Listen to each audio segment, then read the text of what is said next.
السيد الرئيس معالي الوزير أحمد عطاف، السادة أعضاء مجلس الأمن. Thank you for the opportunity to highlight our long and multifaceted cooperation with the League of Arab States, a key regional organization that will mark the 80th anniversary of its founding in March. I take this opportunity to congratulate His Excellency, Mr. Abul Ghait, Secretary General of the League, ahead of this auspicious occasion. We meet today in the early days of the ceasefire and hostages release deal in Gaza. This critical and long-awaited agreement offers a ray of hope, a long overdue moment that provides much-needed relief for Palestinians in Gaza and for the hostages reunited with their loved ones. Egypt, Qatar, and the United States of America have all made significant efforts to broker the agreement. The United Nations is now doing its part to ensure the rapid scaling up of the humanitarian relief. We must all work together to ensure its success. In this regard, UNRWA must be enabled to carry out its mandate, as adopted by the General Assembly in all its areas of operation. We again commend the League of Arab States for its vocal support of this vital United Nations agency.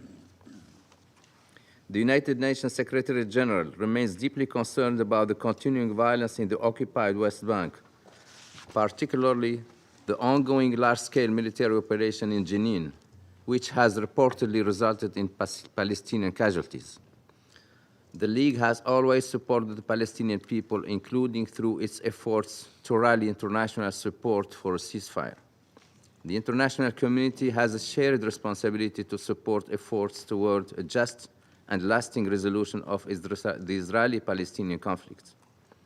A negotiated two-state solution remains the only viable path to ensuring peace, security, and coexistence for both Israelis and Palestinians. As Syria seeks to chart a new course following the fall of the Assad government, Special Envoy Pedersen continues his close engagement with the League and its member states to coordinate support for a Syrian-led and Syrian-owned inclusive political process based on the key principles of Security Council Resolution 2254. The United Nations stands ready to do everything it can to support the Syrian people to realize their legitimate aspirations. In Lebanon, the election of a president after a vacuum of more than 2 years and the appointment of a prime minister can pave the way to ensuring the country's security and stability. The United Nations stands ready to support the government of Lebanon, once formed, in its reform and reconstruction efforts. We also commend the role played by the League of Arab States in contributing to the cessation of hostilities between Lebanon and Israel through tireless advocacy and engagement. In Yemen, political progress has stalled amidst Houthis' attacks on commercial and merchant vessels in the Red Sea and on Israel. We hope that the ceasefire and hostage deal will lead to de-escalation in the region. Looking forward, the support of regional partners, including the League of Arab States, will be crucial to promote de-escalation, rebuild trust, and move towards United Nations roadmap for a comprehensive and inclusive political settlement of the conflict in Yemen.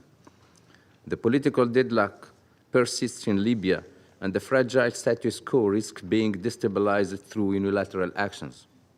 To help break the status quo, UNSMIL recently launched an inclusive intra-Libyan political initiative to take the country to elections. In this regard, the League is an important partner for the United Nations and is well positioned to rally and demonstrate collective Arab support for Libyan-led and Libyan-owned solutions to the political deadlock through the United Nations facilitated process.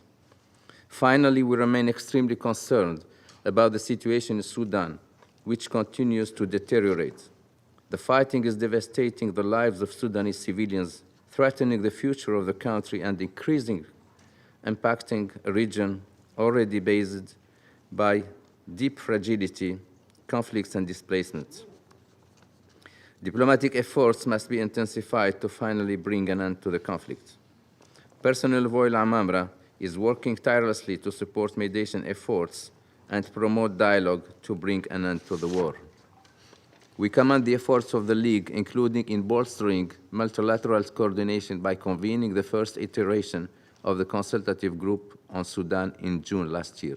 Mr. President, while the situation in the Middle East remains fragile and several key conflicts continue unabated, the ceasefire in Gaza, the cessation of hostilities in Lebanon, and developments in Syria together represent an opportunity for significant positive change in a region that has been in acute crisis for far too long. The extreme challenges across the Middle East come at a time when the international system has been struggling. Climate change, inequality, and other global issues continue to grow increasingly intense, often exacerbating the conflicts themselves or risking others being drawn toward disaster. In September last year, Member States came together to bolster our joint efforts to strengthen multilateralism and restore trust in our institutions. With the Pact for the Future, they reaffirmed the importance of the United Nations and called for a recommitment to international cooperation based on respect for international law. Our cooperation with the League, in line with Chapter 8 of the Charter, itself is an important aspect of implementing the Pact. As highlighted last July at our biannual United Nations League of Arab States General Cooperation meeting, our strengthened cooperation extends across all pillars. In this context, we look forward to the League's hosting of our 16th sectoral meeting on the theme of cooperation in the field of women's rights and child protection in armed conflict later this year.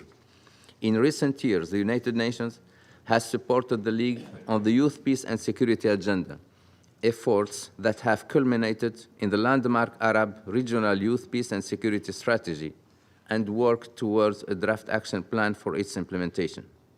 Implementation of the strategy is an important investment in the future of the entire region. In a region where young women and men constitute as much as 60% of the population, listening to their voices and offering them opportunities are vital steps that can help strengthen peace and stability.